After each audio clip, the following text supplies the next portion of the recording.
2024년 11월 10일 연중 제32주일 제1독서 열왕기 상곤의 말씀입니다. 그 무렵 엘리야 예언자는 일어나 사렙타로 갔다. 그가 성읍에 들어서는데 마침 한 과부가 땔감을 줍고 있었다. 엘리야가 그 여자를 부르고는 마실 물 한 그릇 좀 떠다 주시오 하고 청하였다. 그 여자가 물을 뜨러 가는데 엘리야가 다시 불러서 말하였다. 빵도 한 조각 들고 오면 좋겠소. 여자가 대답하였다. 주 어르신의 하느님께서 살아계시는 한 구운 빵이라고는 한 조각도 없습니다.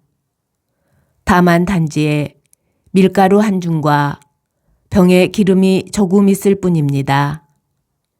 저는 지금 땔감을 2개 주워다가 음식을 만들어 제 아들과 함께 그것이나 먹고 죽을 작정입니다. 엘리야가 과부에게 말하였다. 두려워하지 말고 가서 당신 말대로 음식을 만드시오.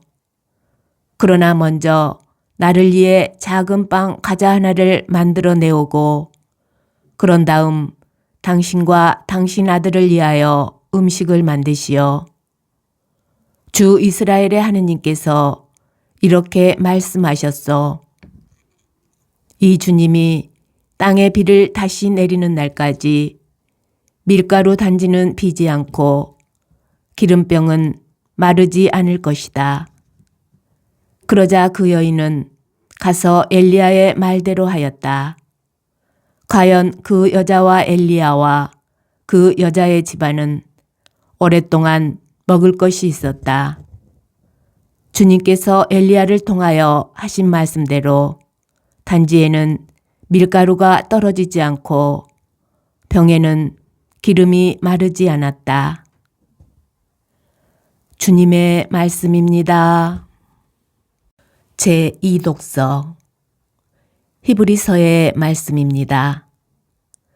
그리스도께서는 참 성소의 모조품에 지나지 않는 곳에 곧 사람 손으로 만든 성소에 들어가지 않으셨습니다. 이제 우리를 위하여 하느님 앞에 나타나시려고 바로 하늘에 들어가신 것입니다.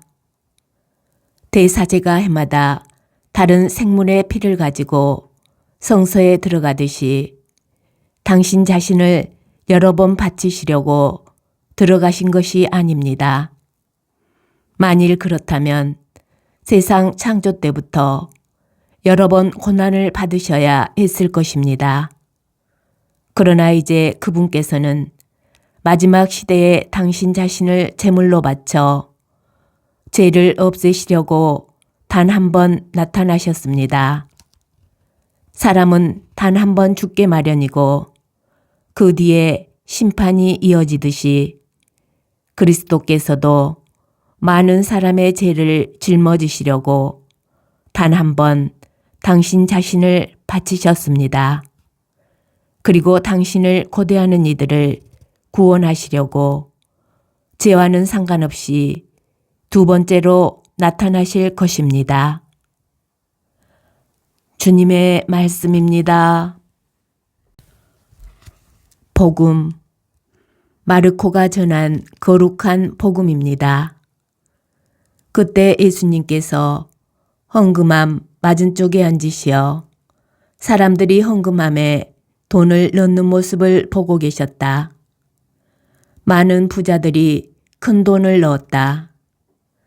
그런데 가난한 과부 한 사람이 와서 랩돈 2잎을 넣었다. 그것은 카드란스 한 잎인 셈이다.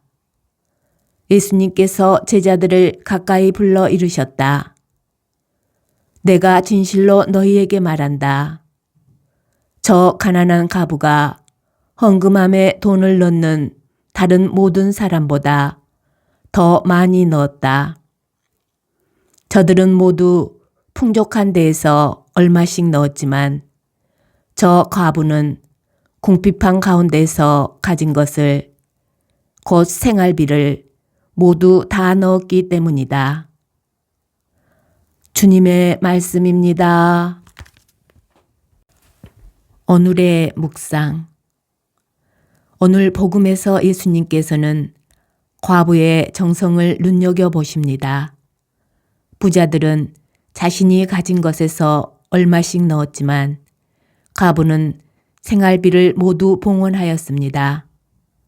만일 교회가 하느님께 자신을 봉헌한다면 어떤 모습일지 생각해 봅니다. 평신도는 성직자가 아닌 모든 신자를 뜻하고 교회 안에서 가장 많은 비율을 차지합니다. 그런데 교회에 가장 많은 부분을 차지하는 이들이 봉헌은 제 몫이 아니라고 생각하며 자신을 봉헌하지 않는다면 자신이 가진 것 가운데 얼마씩만 봉헌하는 부자와 별반 다르지 않을 것입니다. 교회의 봉헌이 과부의 봉헌과 같게 되려면 교회의 대부분을 구성하는 평신도들도 자신을 주님께 바쳐야 합니다. 예전에는 성직자나 수도자처럼 봉헌을 서약한 이들만 주님께 봉헌할 수 있었고 교회에 주어진 사명에 대한 책임도 그들에게 있다고 생각하였습니다. 그러나 지금 교회의 사명은 평신도를 포함한 온 교회의 책임이며 온 교회의 구성원이 헌신하고 봉헌하여 함께 이 사명에 참여해야 한다고 여깁니다.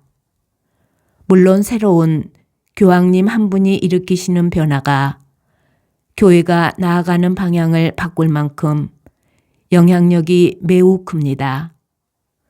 그러나 다른 모든 신앙인이 그 변화에 함께하지 않는다면 교회가 바뀌지 않습니다. 새로 부임한 한 사제가 본당 공동체의 변화를 시작할 수 있습니다. 그러나 본당 신자들이 변화하지 않는다면 그 공동체는 바뀌지 않습니다. 평신도주의를 맞이하여 모든 평신도 그리스도인이 교회에 자신을 봉헌하고 교회의 선교 사명에 책임을 다하여 참여하는 주님의 일꾼이 되기를 주님께 청합니다.